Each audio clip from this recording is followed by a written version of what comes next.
for updates on sports stories across the globe, Ebi Yomon joins us. Good morning, Ebi. Well, good morning, Ayo. Good morning, Vimba. And good morning, Dr. Abati. Nice to see all three of you this morning. We'll begin with from here in Nigeria, as the Super Falcons yesterday defeated Algeria 4-1 in their second friendly game, which was played in Lagos. It was a game that saw Folashade Ijamiu get a hat-trick in that match. And the coach, that's the interim coach, that's Justin Madigu, expressed excitement about the way the Falcons played, and especially how they are now back to scoring so many goals. They had a 2-0 win in the first leg, and the second leg saw them get a 4-1 win. Hopefully we see that continue in subsequent matches. And for the Super Eagles, the Confederation of African Football has announced the dates for the remaining AFCON qualifying games. That's match days 5 and 6. The first will take place in Abidjan between Nigeria and Benin Republic on November 14th. And the second will be in Uyo between Nigeria and Rwanda on November 18th. Now, the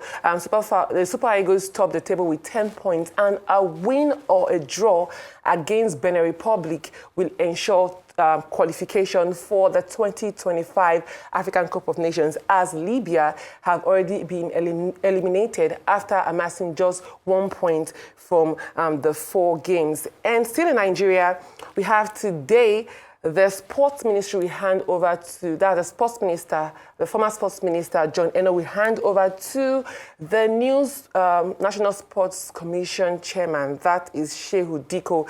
This comes after last week we had President Bola Ahmed Tinubu announced that the Sports Ministry has been dissolved and reintroduced the National Sports Commission. Shehu Diko was the former second vice president of the NFF and the former chairman of the League Management Commission. He's a CAF council member, also FIFA council member. He will take charge of this position. It's been a lot of talks, hoping that we'll see improvements in sports. And this is a new era. We hope to see changes in sports. That's what everyone in Nigeria has always been saying about Nigerian sports. And away from that, we go to the we're still in Nigeria, where Nigerian Sambo will feature for the first time in the World Championship. They make their debut for the first time ever. It's history in the making. And they will feature in 3 categories there in the Beach Sambo competition, after they had a good showing in the African Beach Championship competition there. Well, it's a debut for them. So many may not expect a lot of medals, but they got 5 medals at the African Championship. But this would be to see what level they are in. Hopefully they get medals, and let's see how far Nigeria can go in these new sports they've decided to debut in. And away from that, we go to the Premier League, where Manchester United are set to pay the 10 million euros release clause for Sporting Lisbon manager Ruben Amorim. Amorim, who is 39 years old, joined Sporting Lisbon in 2020 and was able to help them to their first league title in 19 years, breaking the duopoly of Benfica and Porto. And since then, he's gone on to win another Portuguese league title, and he also won league cups. He's been a good manager. He was well sorted during last summer transfer window by clubs like Liverpool, Chelsea, and all those. United seem to be the club to snatch him. They have an interim manager in the person of Ruud van Nistelrooy. We'll see what Amorim can bring to the table for Manchester United. And we have Pep Guardiola reacting to Rodri's Ballon d'Or victory. He says that 100 elite journalists voted, and it's okay for everyone to have different opinion about the victory. Both players were deserving, but he says Rodri won, and congratulations will be given to him. Let's take a listen to Pep Guardiola.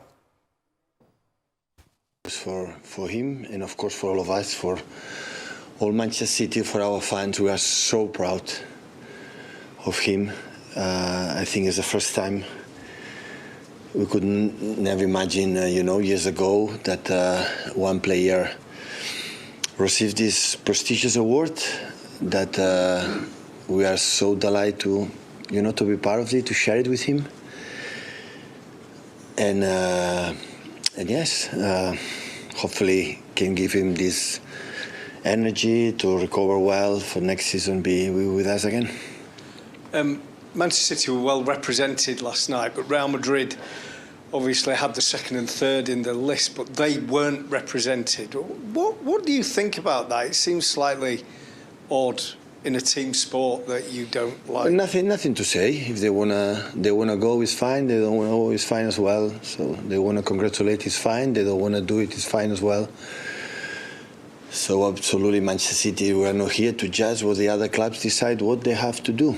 So I would say for us, even last season, for example, that Erling won the treble, more than 50 goals. And I said to him, just being there you have to be so happy. And I think Rodri went there all the time. I said, if you are in the first 2, 3 or 4, it's exceptional. That means you have done an incredible year and you have to be so satisfied. So last season, Erling should have won, yes. Messi should have won like they won, yes. So this at the end is not important. Important is that represent something in the elite world football, because you personally, with your mates, with your friends, your teammates, have done something really nice season. And after the people will believe that maybe should win this one, it's fine, Should win Vinicius, maybe. But there's 100 journalists, It's not a group of people, elite people, that decide what they have to do. It's all around the world. It's not just one country, but. And now, finally, for me, we have the LA Lakers getting their first loss of the season after losing to the Phoenix Suns by 109-105. The duo of Kevin Durant and Devin Booker were instrumental to that loss by LA Lakers. We had Anthony Davis in action and LeBron James, but it was Phoenix Suns who dominated in that game. We'll see what happens for LA Lakers in their next matches. That's all for me in sports today.